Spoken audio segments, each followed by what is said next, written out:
Hi friends, welcome to Varsha's lecture class. So ഇന്ന് നമ്മൾ പഠിക്കാൻ പോകുന്നത് പെറ്റി ക്യാഷ് ബുക്ക് എങ്ങനെയാണ് പ്രിപ്പയർ ചെയ്യുന്നതാണ്. ലാസ്റ്റ് ക്ലാസ്സിൽ നമ്മൾ പഠിച്ചത് ഡബിൾ കോളം ക്യാഷ് ബുക്ക് എങ്ങനെ പ്രിപ്പയർ ചെയ്യുന്നതാണ്. സോ എല്ലാവരും ചാനൽ സബ്സ്ക്രൈബ് ചെയ്തോളൂ, അതോടുകൂടി ബെൽ ബട്ടൺ അമർത്തിക്കോളൂ. ഓക്കെ, പെറ്റി എന്ന് വെച്ചാൽ എന്താണ്? Petty means small. അതായത് നമുക്കിപ്പോൾ ഒരു ഓർഗനൈസേഷനിൽ സ്മോൾ ആയിട്ടുള്ള എക്സ്പെൻസസ് കാണും, അതായത് പെറ്റി ആയിട്ടുള്ള എക്സ്പെൻസസ്. അതായത് ഇപ്പോൾ എക്സാമ്പിൾ ഇപ്പോൾ നമ്മളൊരു പേന മേടിക്കുന്നു, അല്ലെങ്കിൽ പേപ്പർ മേടിക്കുന്നു, അല്ലെങ്കിൽ നമ്മളിപ്പോൾ എന്തെങ്കിലും പോസ്റ്റ് അയക്കുന്നു, ഓക്കെ, അങ്ങനെ, അല്ലെങ്കിൽ ടെലിഫോൺ ബില്ല് പേ ചെയ്യുന്നു, അങ്ങനെയുള്ള ചെറിയ ചെറിയ എക്സ്പെൻസസ് കാണും. അപ്പോൾ ആ എക്സ്പെൻസസ് ഒക്കെ നമ്മൾ റെക്കോർഡ് ചെയ്തത് പെറ്റി ക്യാഷ് ബുക്കിനകത്താണ്. ഓക്കെ, അതായത് ഒരു ഓർഗനൈസേഷനിലെ ചെറിയ ചെറിയ എക്സ്പെൻസസ് റെക്കോർഡ് ചെയ്യാൻ വേണ്ടിയിട്ടാണ് നമ്മൾ പെറ്റി ക്യാഷ് ബുക്ക് പ്രിപ്പയർ ചെയ്യുന്നത്. മനസ്സിലായോ? അതായത് ഇപ്പോൾ നമ്മൾ ക്യാഷ് ബുക്കിൽ തന്നെ എല്ലാം പ്രിപ്പയർ ചെയ്യാൻ നോക്കിയാൽ ആ ഒരു ക്യാഷ് ബുക്ക് വളരെ വലുതായി പോകും. അപ്പോൾ അതുകൊണ്ട് തന്നെ ഈ ഓർഗനൈസേഷനിലുള്ള ഇതുപോലുള്ള ചെറിയ ചെറിയ എക്സ്പെൻസസ് റെക്കോർഡ് ചെയ്യാൻ വേണ്ടിയിട്ടാണ് പെറ്റി ക്യാഷ് ബുക്ക് നമ്മൾ പ്രിപ്പയർ ചെയ്യുന്നത്. അതുകൊണ്ട് തന്നെ പെറ്റി എന്ന് വെച്ചാൽ എന്താണ്? ആ സ്മോൾ ആയിട്ടുള്ള എക്സ്പെൻസസ് റെക്കോർഡ് ചെയ്യാൻ വേണ്ടി പ്രിപ്പയർ ചെയ്യുന്നതാണ് പെറ്റി ക്യാഷ് ബുക്ക് എന്ന് വെച്ചാൽ. ഓക്കെ, സോ അപ്പം പെറ്റി ക്യാഷ് ബുക്ക് നമ്മൾ പ്രിപ്പയർ ചെയ്യുന്ന ഫോർമാറ്റ് നമുക്ക് നോക്കാം. അപ്പോൾ ഈ പെറ്റി ക്യാഷ് ബുക്ക് നമുക്ക് പ്രിപ്പയർ ചെയ്യണമെങ്കിൽ നമുക്ക് എന്താണ്, മെയിൻ ക്യാഷ് ബുക്കിൽ നിന്ന് നമുക്കൊരു എമൗണ്ട് കൊടുക്കും. ഓക്കെ, ആ എമൗണ്ട് വെച്ചിട്ടാണ് നമ്മൾ ഈ സ്മോൾ എക്സ്പെൻസസ് എല്ലാം മീറ്റ് ചെയ്യുന്നത്. ഇപ്പോൾ എക്സാമ്പിൾ പറയാനാണെങ്കിൽ ഇപ്പം മെയിൻ ക്യാഷ് ബുക്കിൽ നിന്ന് ഒരു 1000 റുപ്പീസ് എല്ലാ മാസവും പെറ്റി ക്യാഷ് ബുക്കിലേക്ക് കൊടുക്കും. ഓക്കെ, അപ്പോൾ ആ 1000 റുപ്പീസ് വെച്ചിട്ടാണ് എന്താണ് അവരുടെ കണക്കുള്ള ആ ഒരു പേപ്പർ, പെൻ, അതുപോലെ എന്താണ് ടെലിഫോൺ എക്സ്പെൻസ്, പിന്നെ എന്താണ് ക്ലീനിങ് എക്സ്പെൻസ്, അങ്ങനെയുള്ള എക്സ്പെൻസ് എല്ലാം മീറ്റ് ചെയ്യുന്നത് എങ്ങനെയാണ്? ഈ 1000 റുപ്പീസ് വെച്ചിട്ടായിരിക്കും. ഓക്കെ, അപ്പോൾ അങ്ങനെ കൊടുക്കുന്നത്. അപ്പോൾ മെയിൻ ക്യാഷ് ബുക്കിൽ നിന്ന് പെറ്റി ക്യാഷ് ബുക്കിലേക്ക് ഒരു എമൗണ്ട് കൊടുക്കുക. ആ എമൗണ്ടിനെ നമ്മൾ ഇംപ്രസ്ഡ് എമൗണ്ട് എന്ന് പറയും. എന്താ പറയും? Impressed amount. അതുപോലെ പെറ്റി ക്യാഷ് ബുക്ക് പ്രിപ്പയർ ചെയ്യുന്നത് ഇംപ്രസ്ഡ് സിസ്റ്റം അനുസരിച്ചിട്ടാണ്. ഓക്കെ, അതായത് മെയിൻ ക്യാഷ് ബുക്കിൽ നിന്ന് നമ്മൾ പെറ്റി ക്യാഷ് ബുക്കിലേക്ക് കൊടുക്കുന്ന ആ ഒരു എമൗണ്ടിനെയാണ് ഇംപ്രസ്ഡ് എമൗണ്ട് എന്ന് പറയുന്നത്. അതുകൊണ്ട് തന്നെ ഇംപ്രസ്ഡ് സിസ്റ്റം അനുസരിച്ചിട്ടാണ് പെറ്റി ക്യാഷ് ബുക്ക് പ്രിപ്പയർ ചെയ്യുന്നത്. നമുക്ക് പെറ്റി ക്യാഷ് ബുക്കിന്റെ ഫോർമാറ്റ് ഒന്ന് നോക്കാം. ഓക്കെ,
ഓക്കെ, അപ്പോൾ ഇത് നിങ്ങൾക്ക് ക്ലിയർ ആവത്തില്ല, ഞാൻ ഓരോന്ന് എക്സ്പ്ലെയിൻ ചെയ്തുതരാം. നമുക്ക് ഇപ്പോൾ പെറ്റി ക്യാഷ് ബുക്കിനകത്ത് ഇത്രയും കോളംസ് ഉണ്ടായത് ഇങ്ങനെ വരയ്ക്കാൻ പറ്റത്തുള്ളൂ. അപ്പോൾ ഞാൻ ഓരോ നിങ്ങൾക്ക് പറഞ്ഞുതരാം. ഓക്കെ, ഇതെന്ന് വെച്ചാൽ എമൗണ്ട് റിസീവ്ഡിൻ്റെ കോളാണ്. അതായത് നമുക്ക് മെയിൻ ക്യാഷ് ബുക്കിൽ നിന്ന് ഒരു എമൗണ്ട് കൊടുക്കുമെന്ന് പറഞ്ഞാൽ അപ്പോൾ ആ എമൗണ്ട് എഴുതാൻ വേണ്ടിയുള്ള കോളാണ് എമൗണ്ട് റിസീവ്ഡ്.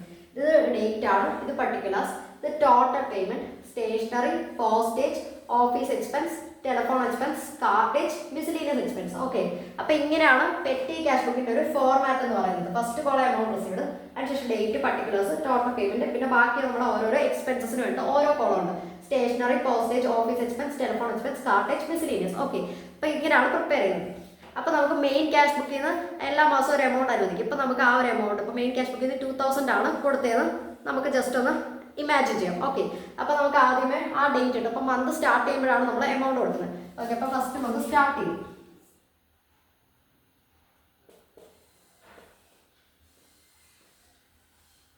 എത്രയാണ് എമൗണ്ട് കൊടുത്തത്? 2000. അപ്പോൾ നമ്മുടെ എമൗണ്ട് റിസീവ്ഡിന്റെ കോളത്തിൽ കാണിക്കുന്നു. ഓക്കെ, എന്തായിട്ടാണ്? ക്യാഷ്. പർട്ടിക്കുലേഴ്സ് നമ്മൾ ക്യാഷ് എന്ന് കാണിക്കും. അപ്പോൾ ക്യാഷ് ആയിട്ട് 2000 റുപ്പീസ് പെറ്റി ക്യാഷ് ബുക്കിലേക്ക് കിട്ടി. അപ്പോൾ നമ്മൾ ആ ഫസ്റ്റ് അപ്പോൾ മന്ത് സ്റ്റാർട്ട് ചെയ്തു. അപ്പോൾ ആ ഡേറ്റ് ഇട്ടിട്ട് എന്ത് ചെയ്തു? ക്യാഷ് എന്ന് പറഞ്ഞിട്ട് എമൗണ്ട് റിസീവ്ഡ് 2000 കാണിച്ചു. ഓക്കെ, ഇനി നമുക്ക് ഒരു 3 ഒക്കെ ആകുമ്പോഴത്തേക്ക് നമ്മളിപ്പോൾ അവിടത്തേക്ക് എന്താണ് സ്റ്റേഷനറി ഐറ്റംസ് മേടിക്കുന്നു. പെൻ, പേപ്പർ, അങ്ങനെയുള്ള സ്റ്റേഷനറി ഐറ്റംസ് ഒക്കെ മേടിക്കുന്നു. ഓക്കെ, അപ്പോൾ അത് നമ്മൾ ഡേറ്റ് എടുത്ത് കാണിക്കണം. ഏതാണ് ആ ഡേറ്റ്? 3/9/2024. എന്ത് ഐറ്റംസ് ആണ് നമ്മൾ പർച്ചേസ് ചെയ്തത്? സ്റ്റേഷനറി ആണ് പർച്ചേസ് ചെയ്തത്. നമ്മളത് പർട്ടിക്കുലേഴ്സിൽ സ്റ്റേഷനറി എന്ന് പറഞ്ഞ് കാണിക്കണം. ഓക്കെ, എല്ലാം കൂടെ ഒരു 100 റുപ്പീസ് ആയെന്ന് വെച്ചാൽ അപ്പോൾ നമ്മൾ ഫസ്റ്റ് ടോട്ടൽ പേയ്മെന്റ് ആ ഒരു 100 റുപ്പീസ് കാണിക്കണം. ഓക്കെ, അതായത് നമ്മൾ സ്റ്റേഷനറി ഐറ്റംസ് മേടിച്ചു. അപ്പോൾ പർട്ടിക്കുലേഴ്സിൽ ആ ഡേറ്റ് ഇട്ടിട്ട് സ്റ്റേഷനറി കാണിച്ചു, ടോട്ടൽ പേയ്മെന്റ് 100 കാണിച്ചു. ഇനി ആ സെയിം എമൗണ്ട് തന്നെ സ്റ്റേഷനറിയുടെ കോളത്തിലും കാണിക്കണം. ഓക്കെ, എല്ലാം കൂടെ 100 റുപ്പീസ് ആയി. അപ്പോൾ നമ്മൾ ടോട്ടൽ പേയ്മെന്റിലും കാണിച്ചു, സ്റ്റേഷനറിയിലും കാണിച്ചു. ഇനി ഒരു 5 ഒക്കെ ആയെന്ന് വെച്ചോ. 5 ആകുമ്പോഴത്തേക്ക് നമ്മൾ എന്താണ് നമ്മൾ എന്തെങ്കിലും നമ്മൾ പോസ്റ്റ് ചെയ്തു. അപ്പോൾ ആ എക്സ്പെൻസസ് നമ്മൾ കാണിക്കണം. 5/9/2024 എന്ത് എക്സ്പെൻസ് ആണ് നമുക്ക് ഉണ്ടായത്? പോസ്റ്റേജ് എന്ന് പറഞ്ഞ് പർട്ടിക്കുലേഴ്സിൽ കാണിച്ചു. ഒരു 100 റുപ്പീസ് ആയെന്ന് വെച്ചു. ടോട്ടൽ പേയ്മെന്റ് 100 കാണിച്ചു. പിന്നെ എന്താണ്? പോസ്റ്റേജിന്റെ കോളത്തിൽ നമ്മൾ സെയിം എമൗണ്ട് കാണിക്കണം. ഓക്കെ, ഇനി ഒരു 7 ഒക്കെ ആയെന്ന് വെച്ചോ. നമ്മുടെ ഓഫീസ് എന്ത് ചെയ്തു? ക്ലീൻ ചെയ്തു. അങ്ങനെ നമ്മൾ ക്ലീനിങ് എക്സ്പെൻസ് ഒരു 500 റുപ്പീസ് ആയി. ഓക്കെ, ഡേറ്റ് ഇട്ടു 7/9/2024. എന്താണ് നമുക്കായത്? ക്ലീനിങ് എക്സ്പെൻസ് ആണ്. ക്ലീനിങ് എക്സ്പെൻസ് എന്ത് ക്ലീൻ ചെയ്തതിന്റെ എക്സ്പെൻസ് ആണ്? ഓഫീസ് ക്ലീൻ ചെയ്തതിന്റെ ഒരു 500 റുപ്പീസ് ആയി. അപ്പോൾ നമ്മൾ ഓഫീസ് എക്സ്പെൻസിൽ പോയിട്ട് ആ ഒരു 500 റുപ്പീസ് കാണിക്കും. ഓക്കെ, ഇനി ഒരു 10 ഒക്കെ ആയെന്ന് വെച്ചോ. നമ്മൾ ടെലിഫോൺ ബില്ല് പേ ചെയ്തു. ഓക്കെ, നമ്മുടെ ഓർഗനൈസേഷനിൽ ടെലിഫോൺ ബില്ല് നമ്മൾ പേ ചെയ്തു. 10/9/2024 എന്താണ്? Telephone expenses.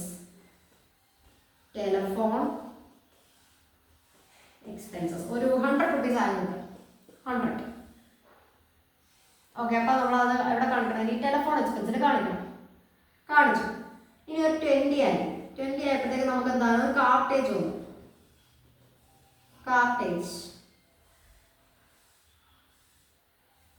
അതൊരു 200 റുപ്പീസ് ആണെന്ന് വെച്ചു.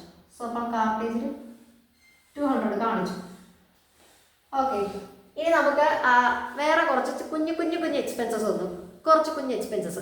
അതിനെ നമുക്ക് മിസിലീനിയസ് എക്സ്പെൻസ് എന്ന് പറഞ്ഞ് കാണിക്കാം. ഓക്കെ,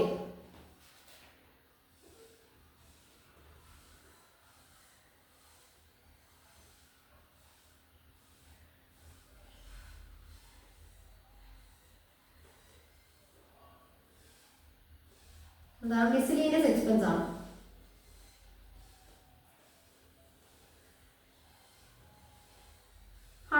ആയി. അപ്പോൾ നമ്മൾ ഇനി എവിടെ കാണിക്കണം? മിസ്ലീനിയസ് കാണിക്കണം. ഓക്കെ, അപ്പോൾ ഇത് എത്രയാണ് നമുക്കിപ്പോൾ ആ മാസം ഓർഗനൈസേഷനിൽ വന്ന സ്മോൾ ആയിട്ടുള്ള അല്ലെങ്കിൽ പെറ്റി ആയിട്ടുള്ള എക്സ്പെൻസസ്. ഓക്കെ, അപ്പോൾ ഇത്ര എക്സ്പെൻസസ് ഒരു മാസം നമുക്കായി. ഇനി നമുക്കിത് ബാലൻസ് ചെയ്യണം.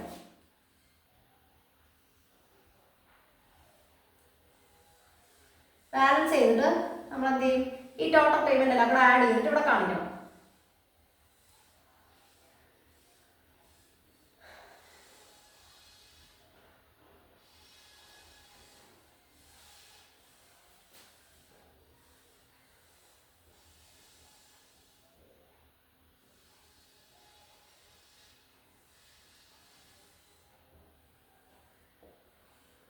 ഓക്കെ, നമ്മളിതെല്ലാം ബാലൻസ് ചെയ്തു. ഇവിടെ ടോട്ടൽ എത്രയായി? നമുക്ക് എല്ലാം കൂടെ ഒരു 1100 എക്സ്പെൻസ് ആണ് നമുക്ക് ആയത്. ബാക്കി ഓരോ കോളത്തിനും എത്രയാണോ എമൗണ്ട് താഴെ നമ്മൾ ബാലൻസ് ചെയ്തു. ഓക്കെ, അപ്പോൾ നമുക്ക് എത്ര രൂപയായിരുന്നു മെയിൻ ക്യാഷ് ബുക്കിൽ നിന്ന് കിട്ടിയത്? 2000 റുപ്പീസ് ആണ്. പക്ഷെ നമുക്ക് എത്ര എക്സ്പെൻസ് ആയത് ഈ മാസം? അല്ലെങ്കിൽ ആ മാസം എത്ര എക്സ്പെൻസ് ആണ് ആയത്? 1100 എക്സ്പെൻസേ നമുക്ക് ആയുള്ളൂ. ഓക്കെ, അതായത് ബാക്കി നമ്മുടെ കയ്യിൽ എത്ര ഉണ്ട്? 900 റുപ്പീസ് നമ്മുടെ കയ്യിൽ ബാക്കിയുണ്ടല്ലേ. ഓക്കെ,